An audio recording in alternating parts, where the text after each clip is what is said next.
memberi satu maksud bahawa kuasa berkerajaan diberikan oleh Allah Subhanahu wa taala kepada Nabi dan juga para sahabat Nabi sallallahu alaihi wasallam bila mana mereka berhijrah ke bumi Madinah. Madinah menjadi bumi Islam,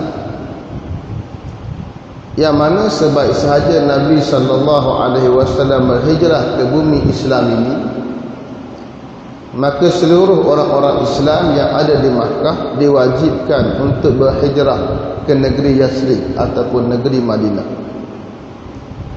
melainkan mereka-mereka yang lemah seperti orang tua dan juga orang-orang perempuan, ataupun mereka yang diarahkan oleh Nabi untuk kekal di Makkah Al-Mukarramah dengan maslahat tertentu seperti menjadi mata-mata kepada Nabi sallallahu alaihi wasallam.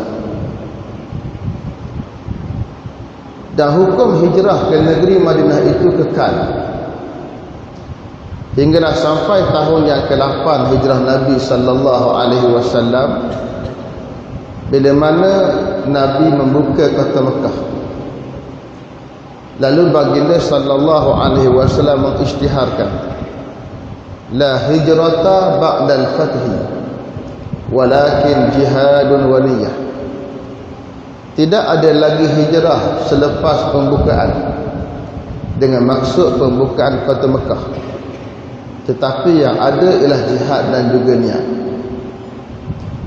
Al-Imam An-Nawawi rahimahullah menghuraikan hadis ini dengan kata beliau dalam kitab Riyadhus Shalihin min kalami Sayyidil Mursalin.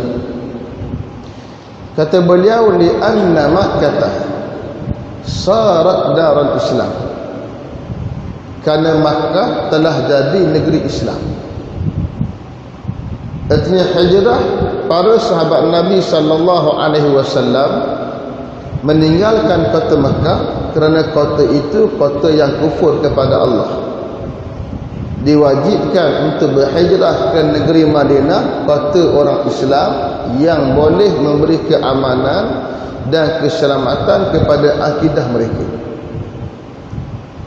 Tetapi apabila Makkah Al-Mukarramah pula menjadi negeri Islam yang memberi keamanan dan keselamatan kepada akidah orang-orang yang beriman, maka orang-orang Islam di Makkah tidak diwajibkan lagi untuk berhijrah ke Madinah. Gabungan semua cerita ini menunjukkan kepada kita tentang kepentingan apa yang kita sebut sebagai bernegara ataupun tersebut kuasa dalam memerintah sebuah negara. 13 tahun Nabi sallallahu alaihi wasallam di Makkah, Nabi tidak ada kuasa. Islam tidak berkuasa. Orang-orang Islam ditindas. Akidah mereka tak mampu dizahirkan, apatah lagi syariat. Hingga kan Nabi sallallahu alaihi wasallam selepas 10 tahun berdakwah di Makkah Al-Mukarramah, baginda berhijrah pula ke bumi Taif. Harapannya Taif boleh menjadi bumi baru yang boleh menaungi Islam. Tetapi orang Taif juga menolak agama Nabi sallallahu alaihi wasallam. Nabi disambut dengan lontaran batu. Lalu Nabi akhirnya kembali semula ke Makkah Al-Mukarramah dan mula mengambil strategi baru menyampaikan agama Allah, iaitu mensasarkan orang-orang Arab yang datang ke Makkah saban tahun menunaikan ibadah haji. Ketika mana mereka berhimpun mabit di Mina, maka Nabi mengambil peluang bertemu mereka, meminta izin masuk ke kemah-kemah mereka, minta izin untuk menyampaikan Islam. Lalu akhirnya Allah Ta'ala buka hati beberapa orang pemuda Yathrib beriman dengan Nabi sallallahu alaihi wasallam, dan mereka balik ke negeri Yathrib dan mereka berdakwah di bumi Yathrib. Hinggalah setahun kemudiannya mereka turun semula ke Makkah Al-Mukarramah pada musim haji juga, bertemu dengan Nabi sallallahu alaihi wasallam seramai 12 orang daripada Yathrib, mewakili 12 puak di Madinah atau di Yathrib pada ketika itu, membuat satu bai'ah dengan Nabi sallallahu alaihi wasallam yang dikenali kemudiannya sebagai bai'atul nisa. Bai'ah di mana mereka ini menyatakan tidak mahu syirik kepada Allah Taala, tidak mahu mencuri, tidak mahu berzina. Kemudian mereka balik semula ke negeri Makkah, ke negeri Madinah, ke negeri Yasrib. Mereka berdakwah lagi di negeri Yasrib. Nabi hantar seorang sahabat bernama Mus'ab ibn Umair mengiringi mereka untuk menyampaikan Islam, mengajar Al-Quran, mengajar isi kandungan Quran. Hinggalah Islam semakin tersebar, semakin meluas di bumi Yasrib. Setahun kemudiannya, pada tahun ke-13 Nabi menjadi Nabi, mereka turun sekali lagi ke Makkah Al-Mukarramah seramai 70 orang lebih. Ada kata 73 orang. 6 orang di kalangan mereka daripada yang hadir pada tahun lepas, 5 orang tidak hadir.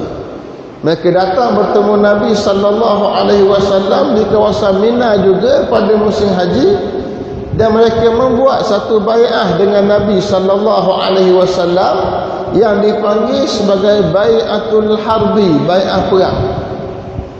Isi kandungan bai'ah mereka ialah bay'na Rasulullah sallallahu alaihi wasallam ala sam'i wa ta'ah.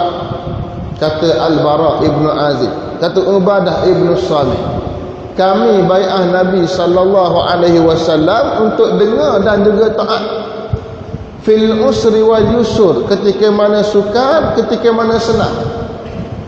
Maka ulama kita bincang hakikat bai'ah yang dibuat oleh orang-orang Yasrib, orang-orang Islam Yasrib dengan Nabi sallallahu alaihi wasallam ini bai'ah apa? Adakah ini bai'ah kenabian? Kalau kenabian tidak perlu bai'ah. Dengan syahadah la ilaha illallah Muhammad Rasulullah, mereka memperakui Muhammad sebagai Rasulullah, maka mereka automatically wajib untuk taat kepada Rasulullah sebagai seorang Nabi. Maka tidak perlukan bai'ah. Syahadah itu telah menjadi satu perakuan dan kesaksian. Kalau begitu, apa arti bai'ah ini? Bai'ah maknanya aku janji. Bai'ah ini adalah bai'ah kepimpinan untuk mendengar dan taat kepada Nabi sallallahu alaihi wasallam sebagai pemimpin ketika senang, ketika sukar. Fil mansyati wal makrah, ketika cergas, ketika mana malas. Ini bai'ah yang dibuat oleh Nabi dengan orang-orang Yasrib yang membuka jalan untuk akhirnya Nabi berhijrah ke negeri Yasrib. Selepas berlaku bai'ah ini, Nabi mengarahkan sahabat untuk berhijrah ke negeri Yasrib. Maka keluarlah para sahabat Nabi sallallahu alaihi wasallam untuk berhijrah hingga ke muncaknya. Bai'ah berlaku pada bulan Zulhijjah. Tahun ke-13 Nabi menjadi Nabi. Hingga sampai ke muncaknya, berakhir bulan Zulhijjah, masuk bulan Muharram, masuk bulan Safar. Kemudian orang-orang Quraisy bila melihat ramai orang Islam mula tiada, mereka mula bincang tentang Nabi dan membuat satu keputusan akhirnya untuk membunuh Nabi sallallahu alaihi wasallam. Maka Allah Taala mengarahkan Nabi untuk berhijrah. Maka keluarlah Nabi sallallahu alaihi wasallam pada 28 Safar, hari Khamis, pada malam Jumaat untuk berhijrah, yang 2 minggu kemudiannya tiba di tengah bandar Yasrib. Lalu Nabi sallallahu alaihi wasallam mengisytiharkan tempat di mana Nabi tiba itu, diisytiharkan untuk dibina Masjid Nabi sallallahu alaihi wasallam. Itulah dia masjid yang kita kenal pada hari ini sebagai Masjid Nabawi. Berlakulah peristiwa hijrah. Bila berlaku sahaja peristiwa hijrah, Nabi sallallahu alaihi wasallam membina daulah. Nabi membina negara. Nabi mula berkuasa. Nabi menjadi pemerintah.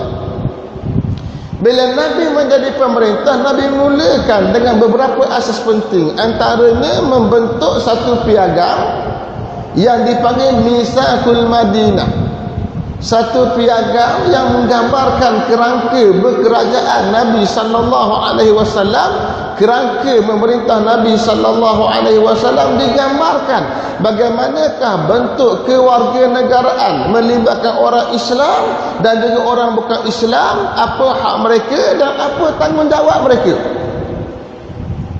Ini yang disebut oleh Uthman ibn Affan tadi, bahawa ayat yang kita bacakan di awal tadi dalam surah Al-Hajj ayat 41, ayat itu tuju pada kami orang-orang Mekah yang sebelum tak ada kuasa, kemudian berhijrah ke negeri Yasrib, lalu Allah berikan kuasa memerintah, maka Allah sebut perihal mereka, kata Allah, allazina immakkannahum fil ardh, mereka ini adalah orang yang sekiranya kami beri mereka tamkin.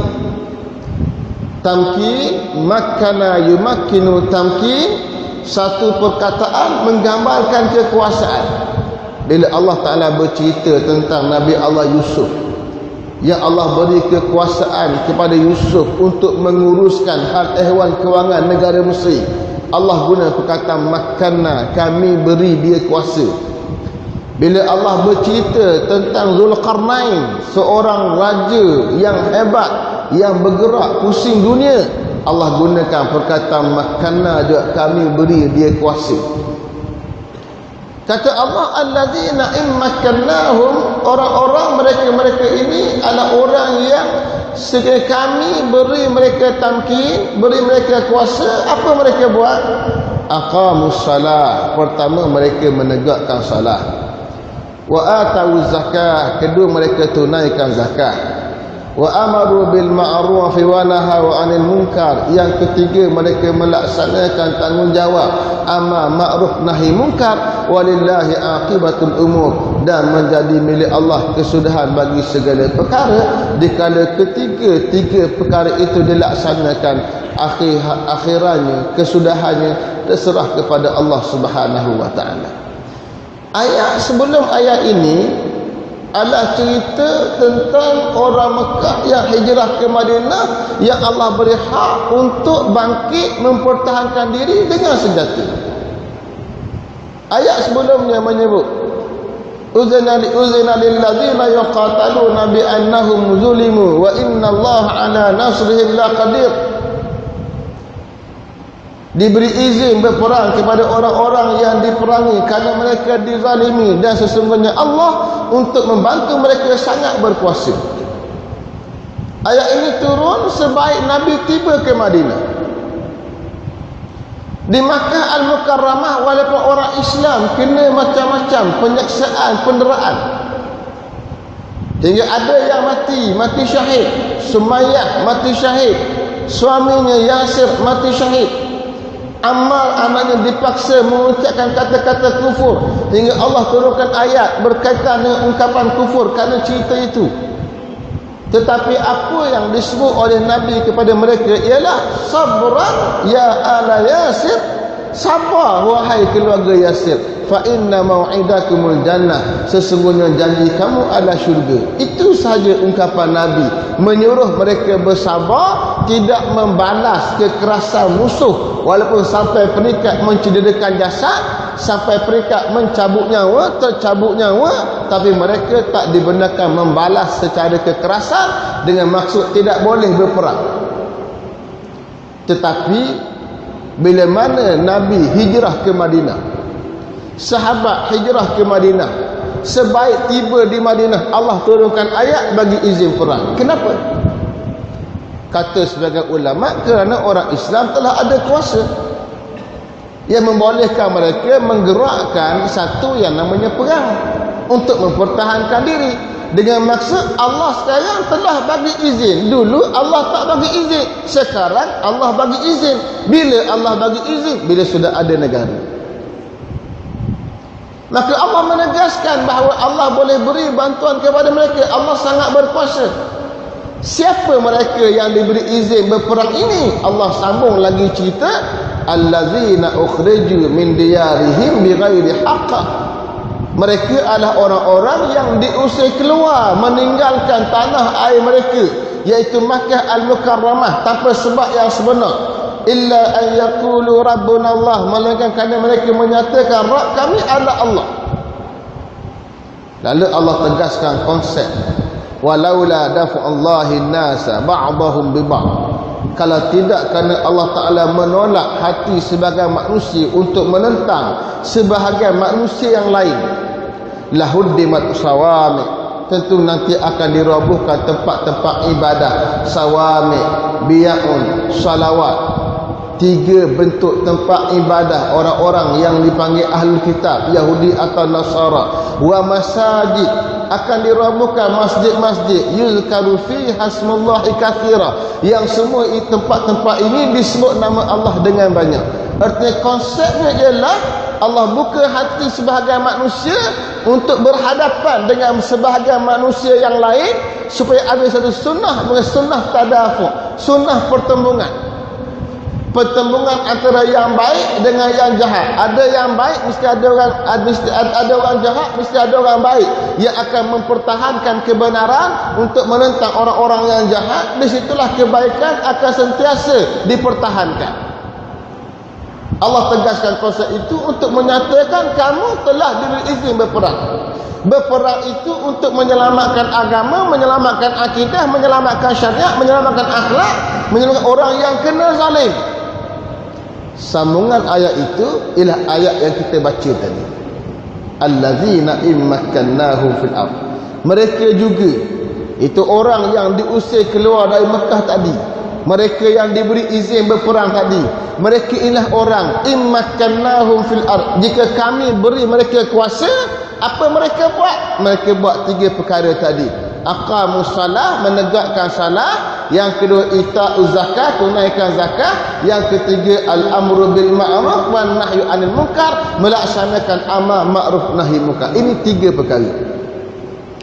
Al-Imam Ibnu Ashur rahimahullah, salah seorang tokoh ulama terkenal di bidang tafsir dan juga bidang maqasid, kata beliau,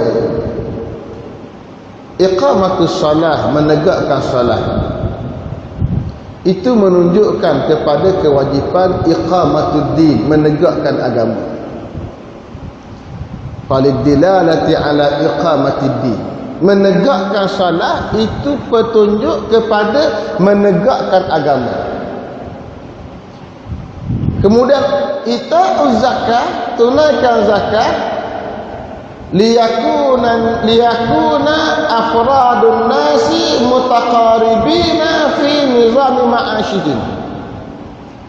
Zakat itu pula supaya setiap individu manusia, mereka ini hampir dalam kehidupan mereka tidak ada jurang yang luas antara tahap kehidupan ke kalangan mereka.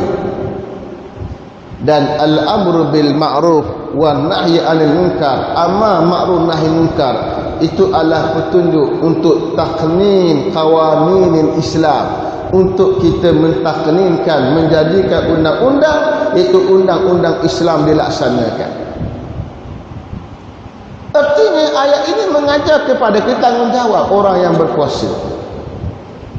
3 tanggungjawab orang yang diberi kuasa oleh Allah. Pertama sekali, iqamatuddin atau iqamatus salah, tegakkan salah dengan maksud tegakkan agama. Kenapa tegakkan salah itu dimaksudkan dengan tegakkan agama?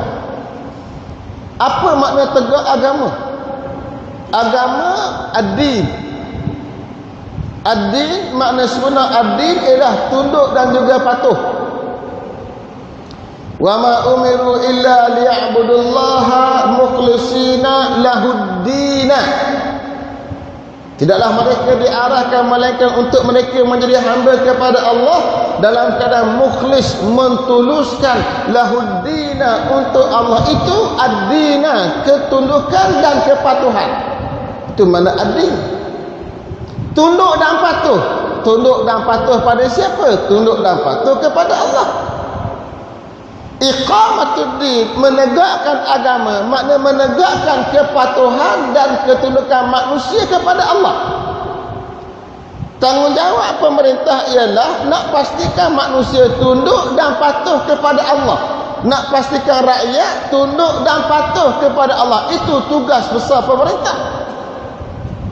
Dan ketundukan dan kepatuhan kepada Allah Ta'ala itu digambarkan dengan nombor satunya menerusi iqamatus salah, menegakkan salah. Allah Ta'ala mencipta satu sistem, satu ibadah yang dibuat berdasarkan waktu yang sangat cantik diatur oleh Allah. Inna salata kanat 'alal mu'minina kitaban mawquta. Sesungguhnya salat itu menjadi kewajipan pada orang yang beriman sebagai satu kewajipan kitaban, satu kewajipan mawquta yang disusun ikut waktu. Kita bangun awal pagi, bermula dengan solat pertama, solat subuh.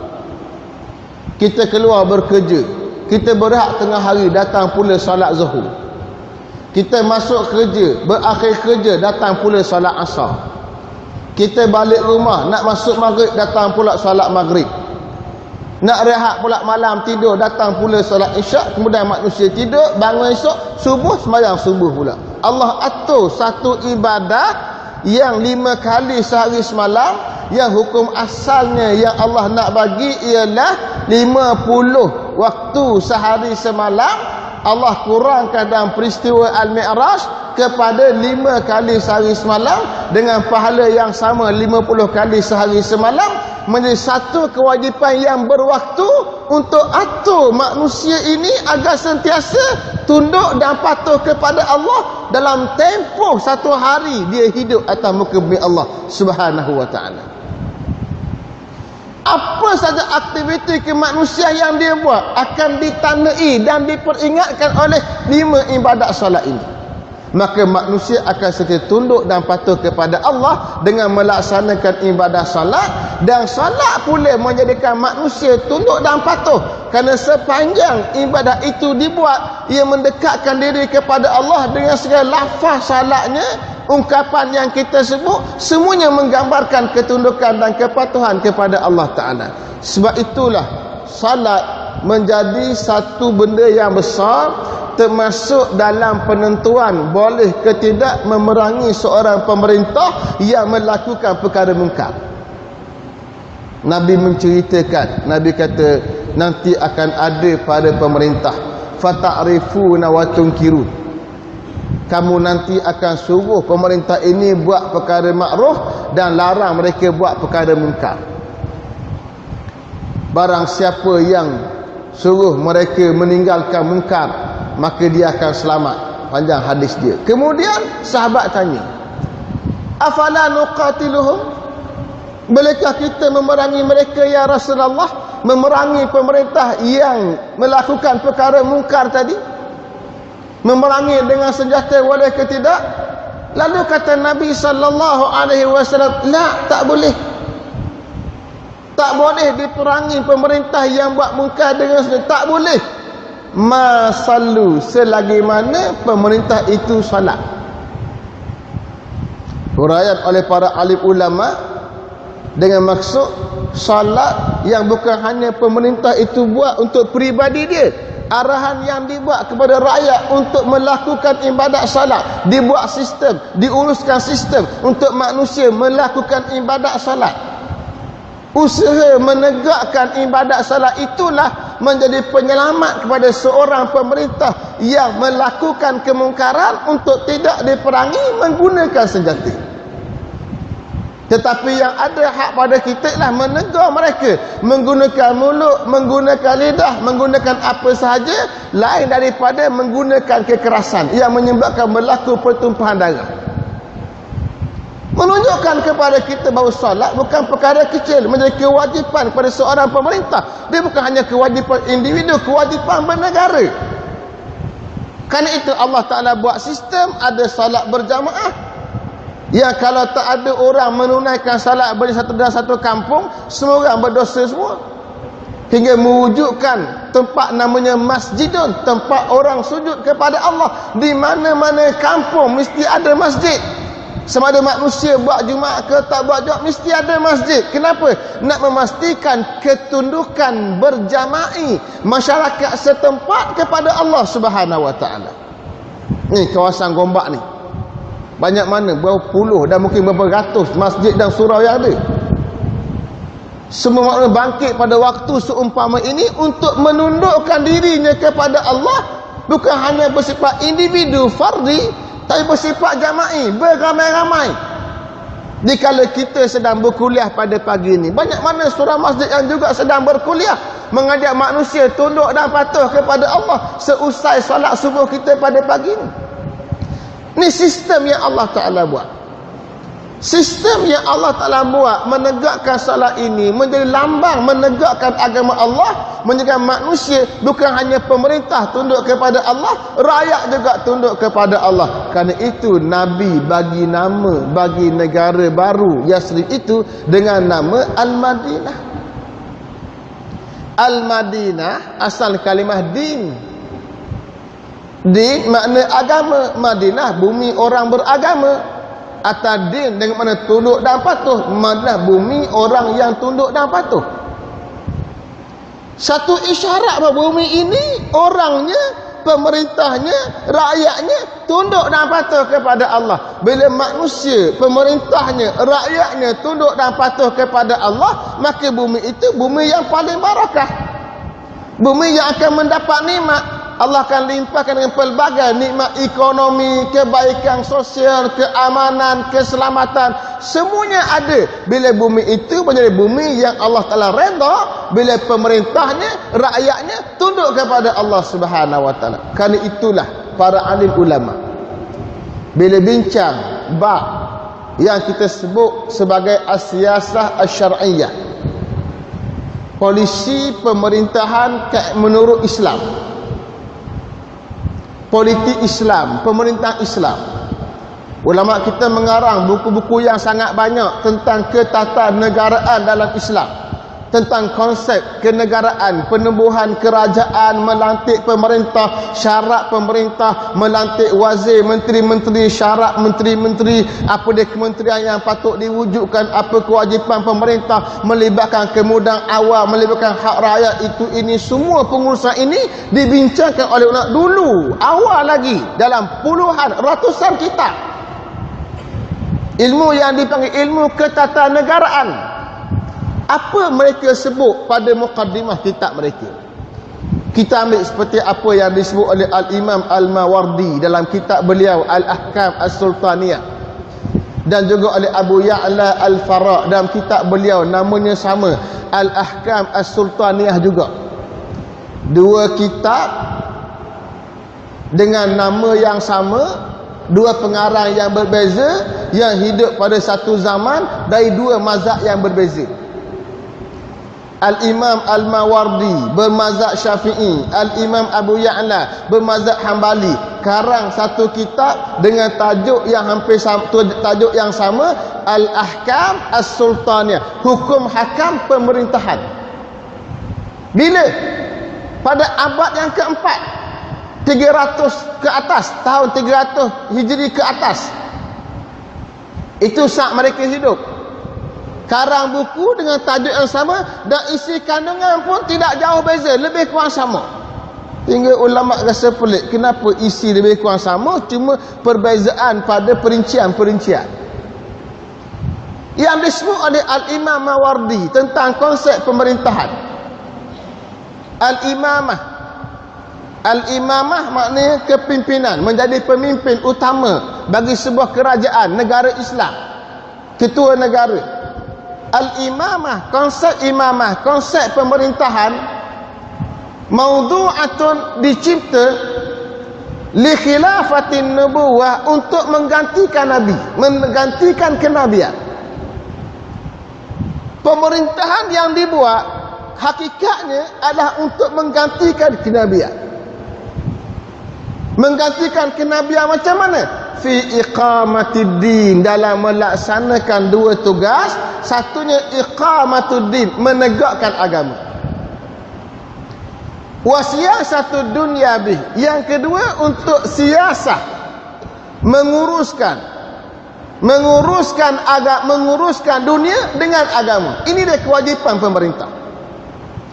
Pemerintah menggantikan kenabian. Kenapa dikatakan pemerintah menggantikan kenabian? Sepanjang zaman yang memerintah adalah nabi-nabi. Nabi sebut dalam hadis Sahih Bukhari, kanat Banu Israel tasusuhumul anbiya. Banu Israel dipimpin oleh Nabi. Tasusu, sasa yasusu, siasah. Siasah tersebut hari ini politik. Makna sasa yasusu ialah qama, apa namanya, qama bil amri, menguruskan satu urusan yang membawa kepada kebaikan. Itu makna asal as-siasah. Sasa yasusu siasah, itu maksud asal dia, menguruskan satu perkara untuk membawa pada satu kebaikan. Asal perkataan sasa merujuk pada sasa dabah, susung atur tentang adabah, binatang ternakan. Macam mana menguruskan binatang ternakan, itu dipanggil siasah. Kata Nabi, Banu Israel mereka disiasah, mereka diatur, disusun, ditadbir, diurus hingga membawa pada kebaikan mereka. Siapa yang atur mereka? Mereka diatur, disusun, diperintah, ditadbir, diurus oleh para nabi. Kullama halaka nabiyyun, bila mati seorang nabi, khalafahu nabi, diganti oleh nabi yang lain. Itu konsep Banu Israel hingga sampai zaman nabi kita. Kata Nabi, fa innahu la nabiyya ba'di, tapi tak ada lagi nabi selepas saya. Maknanya Banu Israel mereka diperintah oleh nabi-nabi sampai zaman nabi kita, nabi akhir zaman, nabi penutup. Nabi juga menjadi pemerintah di Madinah Al-Munawwarah sampai wafat Nabi sallallahu alaihi wasallam, mengasaskan kepada sistem pemerintahan Islam. Bila Nabi sudah wafat, tak ada lagi Nabi boleh gantikan Nabi. Kata Nabi, fa innahu la nabiyya ba'di, tak ada lagi Nabi lepas saya yang boleh menggantikan saya menjadi Nabi yang memerintah seperti mana Nabi-Nabi Banu Israel. Tapi apa yang akan ada? Wa sayakunu khulafa, nanti akan ada khalifah-khalifah. Khalifah mana asalnya pengganti, nanti akan ada pengganti-pengganti. Fayaksurun, nanti mereka akan jadi ramai nanti. Hadis itu menunjukkan bahawa bila wafat Nabi mesti ada pengganti. Maka bila wafat sahaja Nabi sallallahu alaihi wasallam, segera dipilih seorang pengganti kepada Nabi untuk memerintah. Terpilihlah Abu Bakar As-Siddiq dalam satu musyawarah besar di kalangan orang Islam sebelum mereka selesaikan urusan jenazah Nabi sallallahu alaihi wasallam. Terpilih Abu Bakar As-Siddiq, barulah mereka uruskan jenazah Nabi sallallahu alaihi wasallam, dan beliau dipanggil khalifah, dipanggil pengganti, mengambil sempurna istilah yang dah disebut oleh Nabi dalam hadis ketika hayat Nabi sallallahu alaihi wasallam. Maka tugas Abu Bakar ialah menggantikan kenabian, menggantikan Nabi. Menggantikan Nabi untuk apa? Melaksanakan dua tanggungjawab. Pertama, iqamatuddin, menegakkan agama. Kedua, siasatud dunyabi, tadbir urus negara dunia ini menggunakan agama Allah Subhanahu wa taala. Maka kewajipan pertama pemerintah tegakkan agama. Hari ini kita ada negara yang namanya Malaysia, yang nama sebelumnya Persekutuan Tanah Melayu, yang asalnya menggabungkan 9 negeri yang ada raja dengan 2 negeri Selak yang tak ada raja. Kemudian berubah menjadi Malaysia tahun 63 dengan kemasukan Sabah, Sarawak dan juga Singapura. Singapura keluar, tinggallah apa yang ada pada hari ini. Negara ini bila ditubuhkan, dibuat perlembagaan. Perlembagaan satu dokumen yang menjelaskan kerangka bernegara sebuah negara, yang akan menjelaskan macam mana konsep pemerintahannya, yang akan menjelaskan bagaimana tanggungjawab rakyatnya, macam mana bentuk kerajaatannya, bentuk pemilihan ketuanya, semuanya diadun dalam satu yang namanya perlembagaan. Setiap negeri-negeri Melayu sebelum wujudnya Persekutuan Tanah Melayu pun ada perlembagaan masing-masing, kerana setiap negeri ini adalah negara yang berdaulat. Kelantan negara berdaulat, Terengganu negara bukan negeri, negara yang berdaulat, Pahang negara yang berdaulat, Kedah negara yang berdaulat, semua negara yang berdaulat. Mereka ada perlembagaan masing-masing, mereka adalah negara yang ada raja-raja mereka sendiri, pemerintah mereka ada perlembagaan mereka sendiri. Terengganu sebagai contoh memperbaharui perlembagaan mereka pada tahun 1911 sebelum kemasukan Inggeris, yang dipanggil Itqanul Muluk fi Ta'dilis Suluk, menyebut di awal perlembagaan disebut bahawa Terengganu wilayatun islamiyatun malayuiyatun, Terengganu negeri Islam Melayu. Itu contoh perlembagaan yang kemudian semua ini disatukan menjadi Persekutuan Tanah Melayu. Dibuat perlembagaan yang disusun oleh mereka-mereka yang tak ada kaitan dengan alam kita, disusun oleh orang putih bernama Lord Reid dengan ahlinya di kalangan orang-orang yang menjadi hakim di bawah kerajaan Britain daripada India, daripada Pakistan, bukan daripada alam Melayu kita. Bila dibuat perlembagaan, dimasukkan satu artikel 3 Perlembagaan Persekutuan yang menyatakan Islam agama persekutuan. Kalau kita ambil kaedah tadi, kaedah pemerintah nombor 1 iqamatuddin, menegakkan agama. Maka perkataan Islam agama persekutuan yang berada pada artikel 3, maknanya apa? Ini peruntukan yang awal. Peruntukan yang awal dalam perlembagaan. Setiap peruntukan diatur dan disusun mengikut kepentingannya. Peruntukan 3 menggambarkan besarnya hakikat peruntukan tersebut, menegas satu konsep bahawa Islam adalah agama bagi persekutuan yang dipanggil Persekutuan Tanah Melayu. Apa yang kita faham dari peruntukan itu bahawa negara kita ini ada agama, negara yang beragama. Agama makna tunduk dan juga patuh. Negara kita negara yang ada agama, yang tunduk dan patuh. Agama apa? Agamanya adalah Islam, tunduk dan patuh kepada Allah Subhanahu Wa Taala. Itu peruntukan. Cuma yang timbulnya ialah bagaimana peruntukan ini difahami oleh manusia.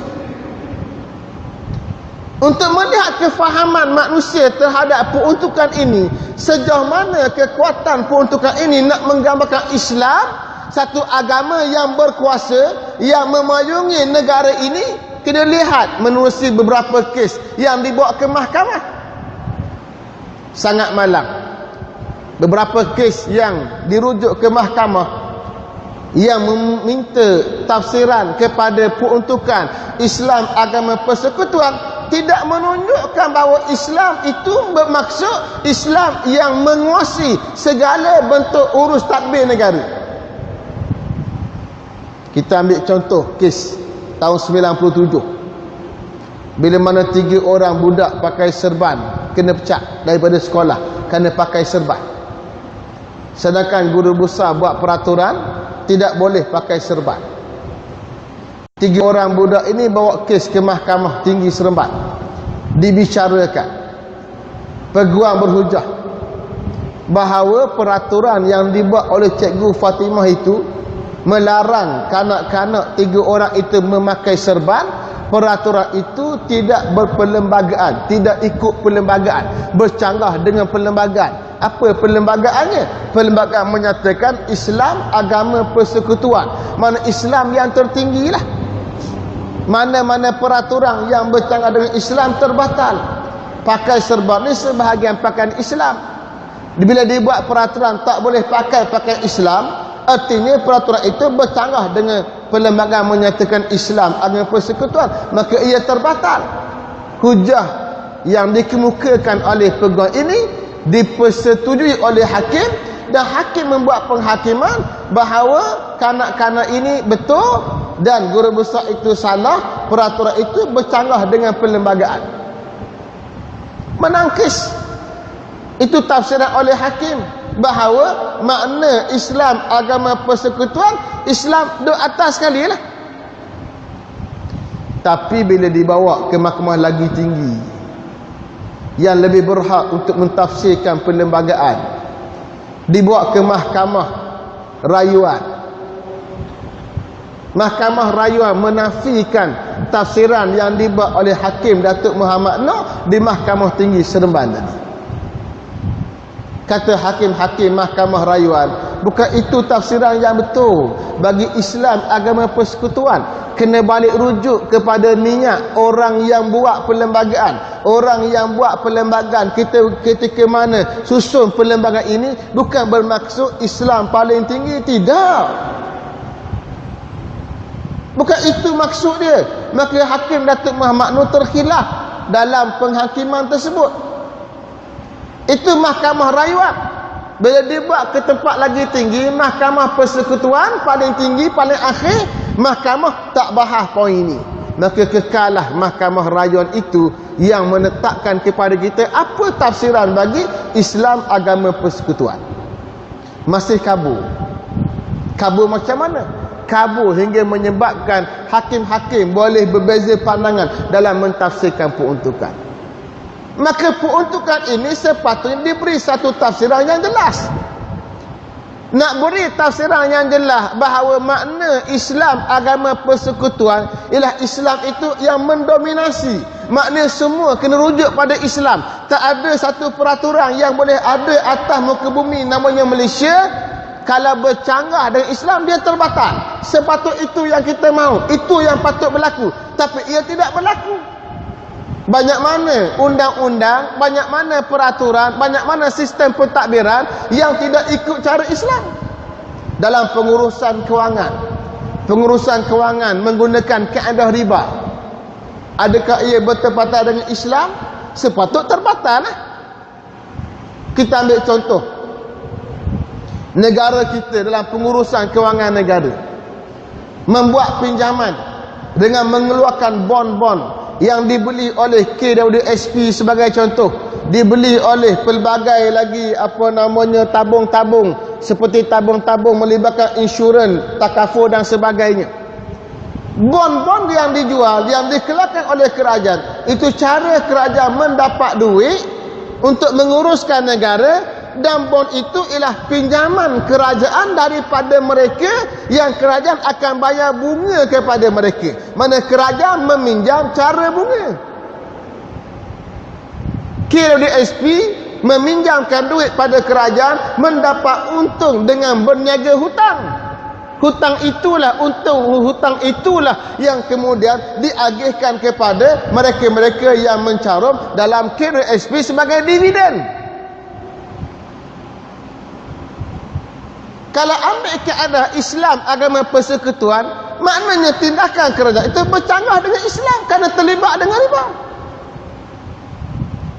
Terkini dan di parlimen sebagai contoh, kerajaan meluluskan satu akta untuk kerajaan Malaysia terlibat sama dalam penubuhan satu bank namanya AIIB, Asian Investment Infrastructure Bank. Asian Infrastructure apa dia? Asian Investment Infrastructure Bank. Betul. Bank Pelaburan Infrastruktur Asia. Kita orang putih ni gelong sikit. Kan? Infrastructure Bank.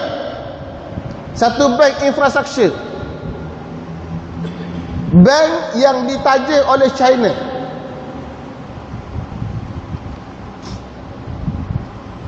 Asian Infrastructure Investment Bank. Betul tak?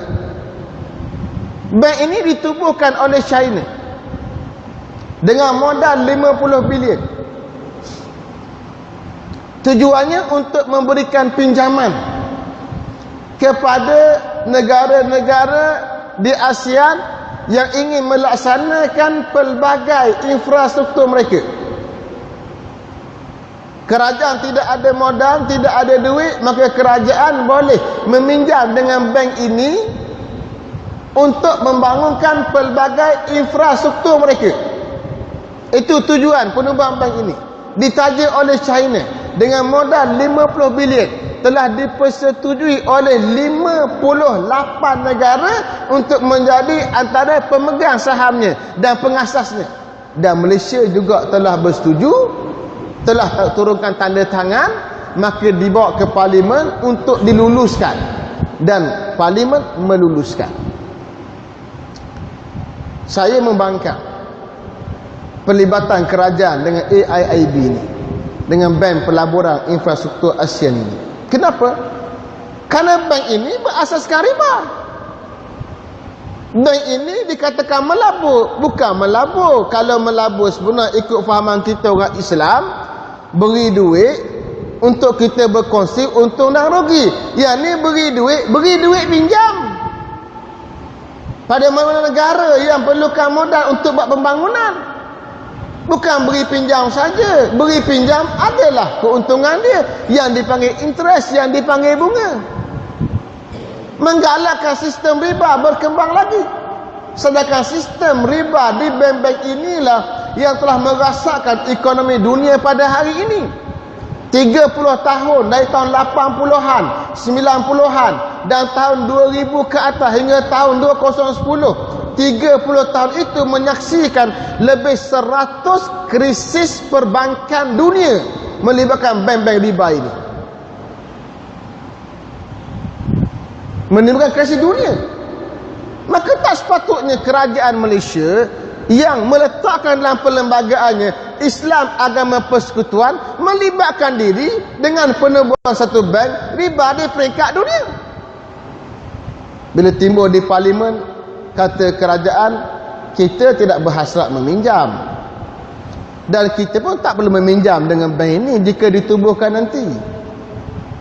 Cuma kita sumbangkan modal sikit, 3% kita sumbangkan modal, 500 ribu juta US, 500 juta US dollar ataupun setengah bilion US dollar. Itu sumbangan kita untuk kita menggambarkan persamaan kita dengan negara seperti China. Kita bukan nak pinjam, kerana kita akan meminjam untuk membuat sebarang infrastruktur di Malaysia. Pinjaman dalam negeri kita pinjam dengan KWSP, pinjam dengan pelbagai tabung yang ada dalam negara. Tapi tengok-tengok nak buat apa namanya railway dari Pantai Timur 55 bilion menggunakan CCCC yang juga akan meminjam tentulah dengan bank daripada luar tanah, di luar Malaysia kita ini. Jadi jawapan tu nampak tidak konkret. Tak apalah. Konsep yang saya nak sebut di sini ialah, kalau Islam Agama Persekutuan dengan maksud Islam yang mendasari pentadbiran, maka sebarang tindakan dan perlakuan kita yang bercanggah dengan Islam terbatallah automatically. Tapi tidak begitu. Kita ambil satu akta dalam yang ada sekarang, Akta Kanak-Kanak 2011. Akta Kanak-Kanak 2011 yang dipindir pada bulan 3 baru ni di parlimen. Takrifan kanak-kanak apa dia? Bawah umur 18 tahun. Itu takrifan kanak-kanak. Bawah 18 kanak-kanak. Bagaimana takrifan Islam bagi kanak-kanak? Takrifan Islam bagi kanak-kanak ialah kanak-kanak mereka yang belum balik. Bila balik bukan kanak-kanak lagi dah. Dah balik umur berapa? Balik tak ikut umur. Ada awal 9 tahun, ada 10, ada 11. Tapi kemuncaknya cukup 15 tahun qamari, automatically dia ke balik. Jangan perlu ada, saya ni tak pernah mimpi lagi. Umur berapa? 35 dah. 15 automatically balik. Mana 15 sudah balik, 16 sudah balik, 17 sudah balik. Mereka orang dewasa, bukan kanak-kanak lagi dah. Tapi akta kanak-kanak 2011 pindaan 2016 menyatakan bahawa kanak-kanak bawah 18 ia bercanggah dengan Islam. Sepatutnya terbatal lah. Saya berhujah kerana di parlimen, tapi hujah sajalah, tak boleh buat apa juga kerana mengundi, kita kalah juga. Jadi sejauh mana akta ini, sejauh mana peruntukan perlembagaan Islam agama persekutuan memberi makna yang sebenar? Nak beri makna yang sebenar dua cara saja. Pertama, di mahkamah tadi, jika hakim di mahkamah rayuan atau paling tinggi, hakim mahkamah persekutuan memberikan takrifan yang betul kepada peruntukan tadi hingga menjadi rujukan pada semua bentuk kehakiman, kalau itu berlaku tapi ia belum berlaku lagi, maka yang boleh diharapkan lagi cara kedua, kena pindah perlembagaan untuk memberikan pencerahan kepada maksud tadi. Tapi nak pindah perlembagaan melibatkan peruntukan tadi, di parlimen dia memerlukan 2/3 majoriti 2/3 ahli parlimen. Ahli parlimen 222 orang. Kalau nak 2/3 perlukan 148 orang. Ahli parlimen Islam di parlimen hanya 137 orang. Tidak mudahlah untuk ahli parlimen bukan Islam menyokong satu benda yang melibatkan pemerkasaan kepada Islam. Hatta bila kita bawa pindaan untuk Akta 355 untuk memberikan satu kedudukan kepada Islam dalam perlembagaan, tak apalah, tak boleh nak perkasakan peruntukan 3 tadi, artikel 3 perlembagaan persekutuan, kita pergi hak sikit lagi lah, hak rendah sikit, melibatkan Akta 355. Akta 355, akta yang menjelaskan tentang bidang kuasa yang ada pada mahkamah syariah dalam menjalankan hukuman terhadap jenayah yang dibuat oleh orang Islam di mahkamah syariah. Akta yang sedia terpakai sekarang memperuntukkan 356, 3 tahun penjara, RM5,000 denda, 6 kali sebatan. Itu akta yang dibuat di parlimen tahun 64, lulus tahun 65 dan dipindah tahun 85, disemak tahun 84, disemak tahun 88. Yang terakhir selepas semakan dan pindaan, iaitu kuasa mahkamah syariah untuk menghukum pesalah syariah terikat dengan Akta 356, terikat dengan 3 tahun penjara, RM5,000 denda, 6 kali sebatan. Itu maksimal. Maka negeri-negeri yang ada, sebutlah negeri mana pun, bila mereka buat enakmen mereka di Dewan Undangan Negeri mereka, bila buat undang-undang, buat enakmen berkaitan dengan perjalanan pelaksanaan di mahkamah syariah melibatkan kesalahan syariah, maka enakmen itu terikat dengan Akta 356 tadi. Maka hari ini antara kesalahan jenayah yang dibicarakan di mahkamah syariah, sebagai contoh melibatkan minum arak, melibatkan tuduh orang zina dipanggil qazah, melibatkan persetubuhan luar nikah. Tiga-tiga undang-undang ini, tiga kesalahan ini Allah Ta'ala telah sediakan hukumnya yang kita tidak boleh berijtihad. Untuk mereka yang bersetubuh, kalau belum kahwin hukumannya 100 sebat, kalau dah kahwin rejam sampai mati. Yang tuduh orang zina hukumannya sebab 80 sebatan. Ia disebut dalam surah An-Nur. Mereka yang minum arak disebab 40 ratan, sabit dengan hadis Nabi sallallahu alaihi wasallam. Ada khilaf beberapa riwayat hingga ada ulama sebut sampai 80 ratan. Itu hukumannya. Tetapi hakim mahkamah syariah hari ini, kalau besok di mahkamah syariah di Gombak sebagai contoh, ada orang yang minum arak dibawa ke mahkamah syariah, nak dihukum, dibicarakan oleh hakim mahkamah syariah, hakim kena rujuk enakmen kesalahan jenayah negeri Selangor. Yang enakmen itu terikat dengan Akta 355 yang peruntukan melibatkan orang yang minum arak, hukumannya tak boleh lebih daripada 356 tadi. Maka hakim besok dia tak boleh hukum seorang yang minum arak sebanyak 40 kali sebatan. Ikut hukum syariat yang sebenar dia tak boleh buat. Kenapa? Kerana enakmen akan menghalang dia. Enakmen itu terikat dengan Akta 356 tadi. Akta 355 yang peruntukan hukum 356 tadi. Samalah bila ada orang perempuan yang mengandung anak luar nikah dibawa ke mahkamah syariah, Gombak sebagai contoh, bolehkah hakim nak jatuhkan sebab kat dia 100 sebatang ikut undang-undang asal seperti Quran sebut? Tak boleh. Kenapa? Kerana terikat dengan Akta 355 yang mengikat enakmen negeri-negeri. Qazah pun sama. Maka kita bawa cadangan ke parlimen, kita usulkan di parlimen. Usul kita berbunyi bahawa mahkamah syariah yang bidang kuasanya melibatkan orang Islam sahaja, yang bidang kuasa juga bergantung pada satu butiran satu dalam senarai 2 dalam jadual nombor 9 dalam Perlembagaan Persekutuan. Mahkamah syariah ini berhak menjatuhkan hukuman mengikut undang-undang syariah. Itu ayat kita, mengikut undang-undang syariah. Jika lulus rang undang-undang ini yang menyebut mengikut undang-undang syariah, maka nanti negeri-negeri bolehlah menggubal semula undang-undang enakmen yang ada kat negeri mereka, bolehlah betulkan balik untuk orang yang mengandung anak luar nikah sebagai contoh, untuk orang yang buat qazah, untuk orang yang minum arak, yang semua 3 kesalahan itu dibicarakan di mahkamah syariah sekarang, bolehlah diperuntukkan hukum seperti mana hukum Allah, sebab 100 rotan, sebab 80 rotan, sebab 40 rotan. Bolehlah.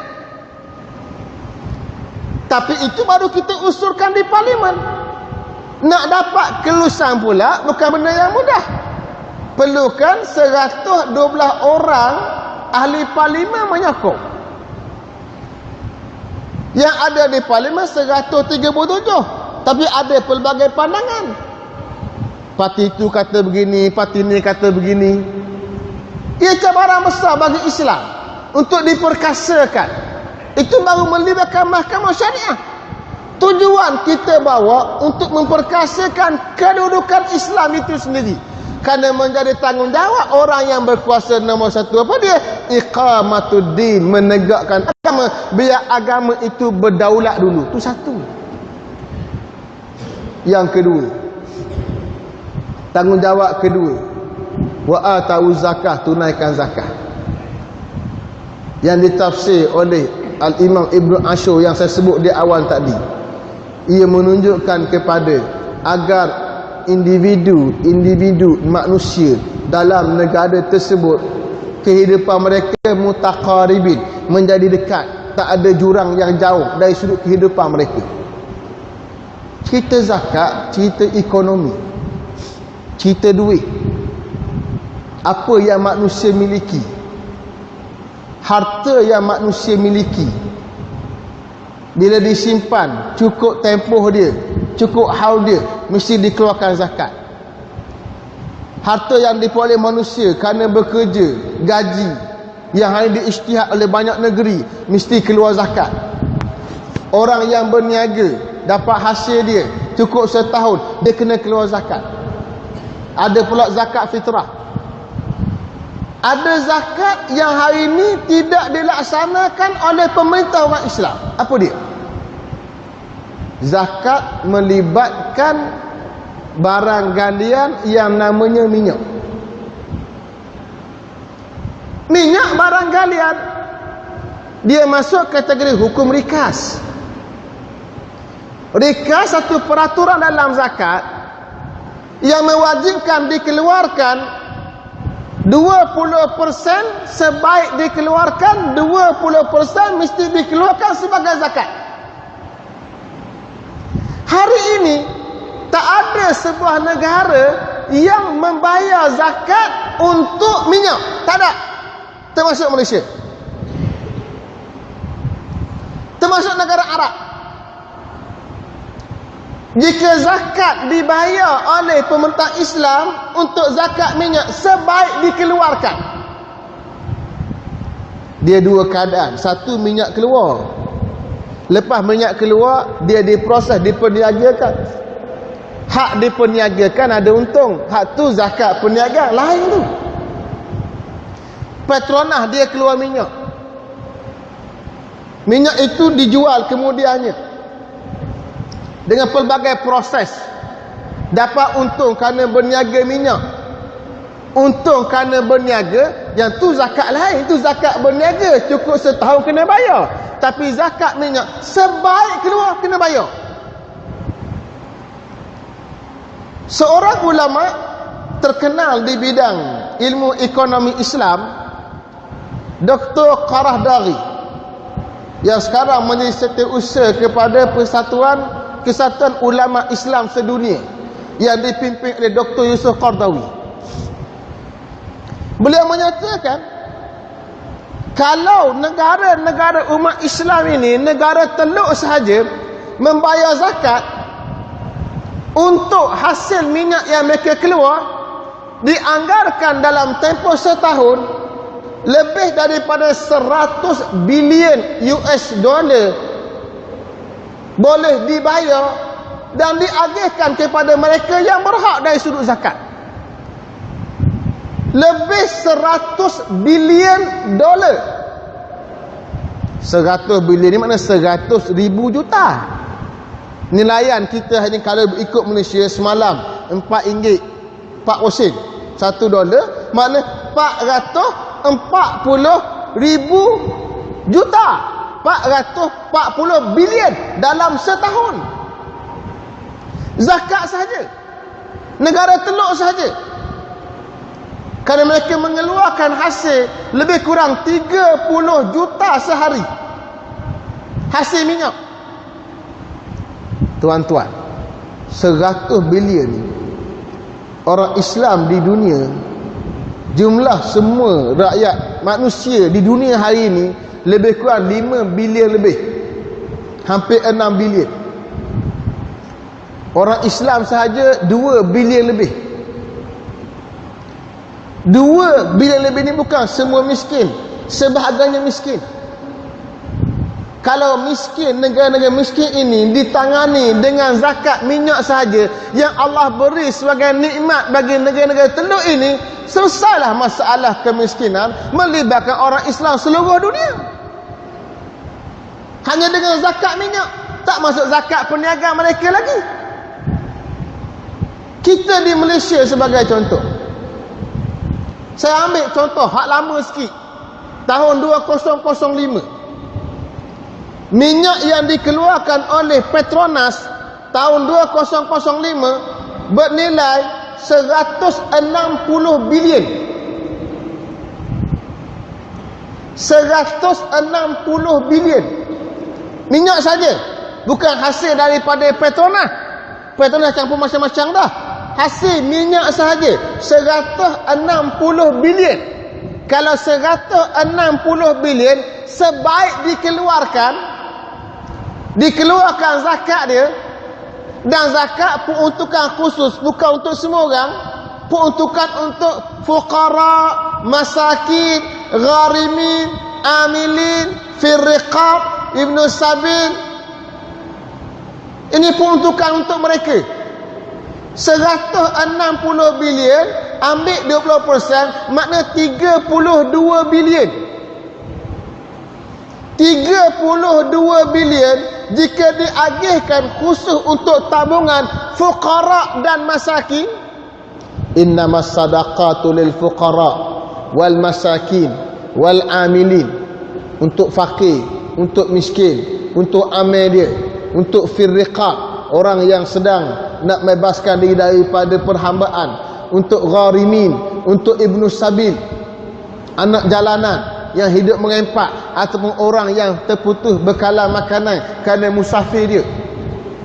Wa fi sabilillah, satu lagi, untuk kerja-kerja jalan Allah, masjid, surau, mengaji agama dan pelbagai kebajikan lagi. Jika ini ditabungkan setiap tahun 32 bilion untuk hak ni saja, agak-agak selesai tak masalah kemiskinan rakyat Malaysia? Kalau tak selesai lagi pelik. 32 bilion setahun.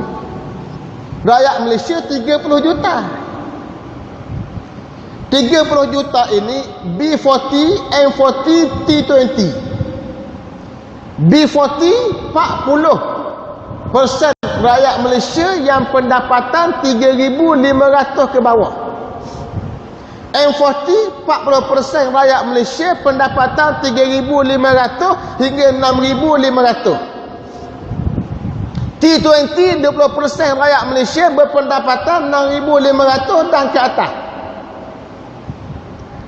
B40 40% tadi gaji 3,500. Kalau kita ambil separuh yang pendapatan 1,500 ke bawah, ambil 20% rakyat Malaysia, 20% rakyat Malaysia kita buat anggaran daripada 30 juta berarti 6 juta.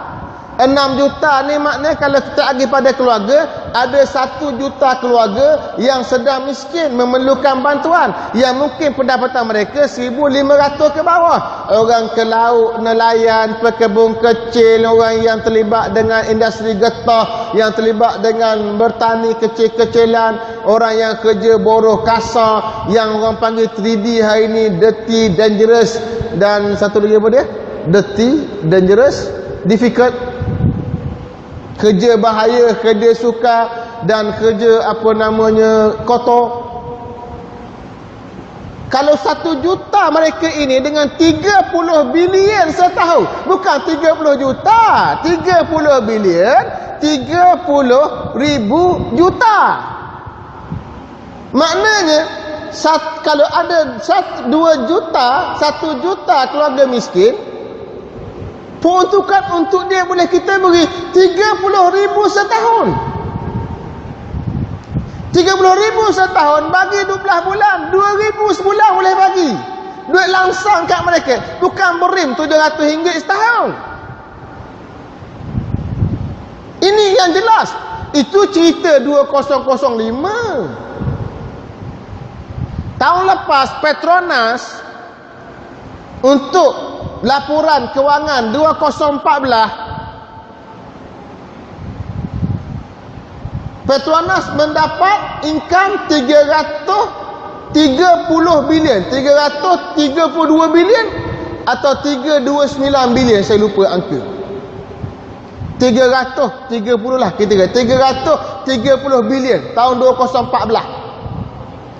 2015 laporan 2015 turun kerana harga minyak turun.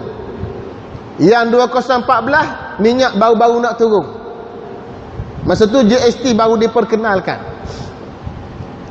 2015 pendapatan Petronas 248 bilion. Bukan sikit pendapatan. Ini ketika ekonomi mencabar. Dah cerita hak dulu. Minyak bukan turun keluar tahun lepas. Minyak keluar tahun 74 lagi. 74, 84, 94, 2004, 2014, 42 tahun kita mendapat hasil minyak yang tidak dibayar zakat, yang jika digunakan semaksimal untuk membantu fuqara masakin, termaksud membantu orang yang sedang berhutang sekarang, al-gharimin. Siapa yang berhutang yang perlu dibayar ini, yang perlu zakat digunakan, iaitu mereka yang berhutang seperti PT-PTN, hutang kerana mengaji. Mereka yang sedang berhutang dengan alung-alung yang sedang kena kejar kerana miskin tadi. Tu lihat tuan-tuan, sistem zakat yang dibuat oleh Allah sangat cantik. Yang tak cantik bila kita tak laksanakan. Dr. Yusuf Qardawi dia berpandangan, dia kata zakat minyak tak perlu keluar dah. Sebab apa? Sebab kerajaan sudah memiliki semua syarikat minyak ini dan semua income dibelanjakan untuk negara, kata Dr. Yusuf Qardawi dulu. Tapi cerita sekarang, adakah semua dibelanjakan untuk negara? Bila duit keluar, mendapat income untuk Petronas, Petronas perlu bayar semua gaji-gaji staf-staf dia dulu. Yang gaji seorang-seorang bukan 1,000, bukan 2,000. Kalau 1,000 bukan kerja Petronas tu. Tu kerja kat stesen Petronas. Gaji puluhan ribu, ratusan ribu. Bila dah gaji yang banyak menjadi perbelanjaan, akhir yang tinggal untung sikit lah. Ini konsep akaun negara kita buat. Semua ni masuk perbelanjaan, keraiyalah, buatlah program apa, semua masuk perbelanjaan belaka. Yang baki tu baru ada untung. Untung tak banyak dah. Kan tu Islam suruh ambil zakat daripada asal lagi, daripada modal asal lagi. Kerana itu pandangan Dr. Yusof Qaradawi ini tidak sesuai dipegang. Tapi itu yang dipegang. Sampai masa fatwa mesti diperbetulkan. Negara Malaysia khususnya patut keluarkan zakat. Walaupun zakat menjadi pendapatan negeri, boleh dibuat satu pindaan kepada undang-undang untuk zakat pertuan dijadikan tabung negara, bukan tabung negeri. Saya boleh bentangkan banyak lagi data berkaitan minyak ini. Banyak mana yang dibayar, yang dibuat oleh kerajaan persekutuan. Terengganu boleh banyak mana, Sabah banyak mana, Sarawak banyak mana. Negeri paling banyak dapat royalti sebab minyak paling banyak dikeluarkan dari negeri Terengganu. Negeri saya lah. Paling banyak minyak keluar dari Terengganu. Yang kedua Sarawak, ketiga Sabah. Sarawak dah minta 20%, Terengganu masih berdiam lagi, minta 5 saja daripada 5. Tu cerita lain lah pula. Tapi Allah telah beri satu anugerah pada umat Islam. Di mereka lah keluar minyak yang melimpah ruah. Stok minyak paling besar berada di Saudi Arabia. Paling besar di Saudi Arabia. Allah dah beri limpahan ini semua untuk apa?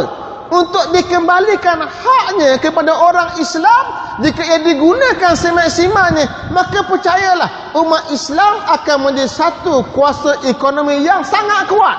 China yang tak ada income minyak semacam kita, sebesar kita, mereka boleh bangkit menjadi hari ini kuasa dunia dalam bab ekonomi, mengatasi Amerika. Saya baca satu artikel 3 minggu lepas menyatakan bahawa China telah melepasi Amerika Syarikat sebagai kuasa ekonomi dunia. Sebelum ini Amerika Syarikat nombor 1, China nombor 2. Tapi kita, orang Islam yang negara-negara penuh dengan minyak di kawasan Teluk, sayang tidak mampu menjadi kuasa ekonomi dunia. Kenapa? Sila urus pada satu hasil yang diberikan oleh Allah Subhanahu Wa Taala.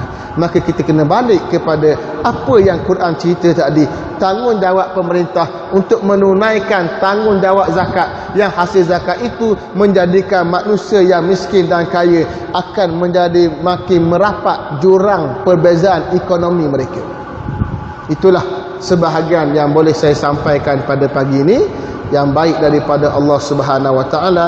Mana-mana yang kurang itu adalah kelemahan saya sendiri. Aqulu qali hadza wa astaghfirullahal azim li wa lakum. Wassalamualaikum warahmatullahi taala wabarakatuh. Saya nak mohon dengan tuan-tuan untuk sumbangan derma bagi sekolah saya, namanya Mahat Tafiz Anak Yatim Darul Fuqaha di Sungai Merak Bangi. Kami ada pelajar sekarang hampir 300 orang, campur dengan bukan anak yatim, 300 orang rendah dan menengah, dan kos pengurusan kami hampir menjangkau 50,000 sebulan, melibatkan gaji guru-guru. Kerana ramai yang datang ke sekolah ini, walaupun sebahagian mereka yang bukan anak yatim dikenakan bayaran, ramai yang tak mampu membayar yuran-yuran untuk sekolah, berhutang dengan jumlah yang sangat besar. Kami pun tak tuntut hutang dengan mereka. Ada yang setahun tak bayar kerana tak mampu. Kita biarkan ini adalah projek kebajikan. Mohon tuan-tuan untuk bantulah apa yang boleh, berikan sedikit sumbangan untuk sekolah saya. Dan saya nak ambil sikit sumbangan itu untuk projek bulan depan. Saya buat program di tempat saya di Kuala Nerus untuk taja anak-anak miskin berkhatam. RM70 seorang. Ada seramai 50 orang, dan kita harap dapat sampai 100 orang untuk ditaja dengan kos RM70 seorang. Kalau kali 100, 7,000 yang diperlukan untuk khatam orang miskin. Orang kaya tak apalah, dia piti banyak. Orang miskin nak khatam anak dia, benda hak wajib atas mereka, kita bantu atas nama saya sebagai ahli parlimen. Jadi mohon bantuan sikit di belakang. Ada flyer saya akan tinggalkan nanti. Tuan-tuan boleh bank in ke akaun. Kalau tak buat duit pada hari ini, nak hantar cek pun kami terima belaka, asal duit betul, bukan duit palsu, insya-Allah. Wallahu taala alam. aqulu qali hadza wa astaghfirullahal azim li wa lakum. Wassalamu alaikum warahmatullahi taala wabarakatuh. Bismillahirrahmanirrahim. Alhamdulillahirabbil alamin. Wassalatu wassalamu ala asyrafil anbiya'i wal mursalin sayyidina Muhammad wa ala alihi wa sahbihi ajma'in. Allahumma aftah alaina futuhal arifin warzuqna fahman nabiyyin bihaqqi imanina bi khatamil anbiya'i wal mursalin walhamdulillahi rabbil alamin. Taqabbalallahu minkum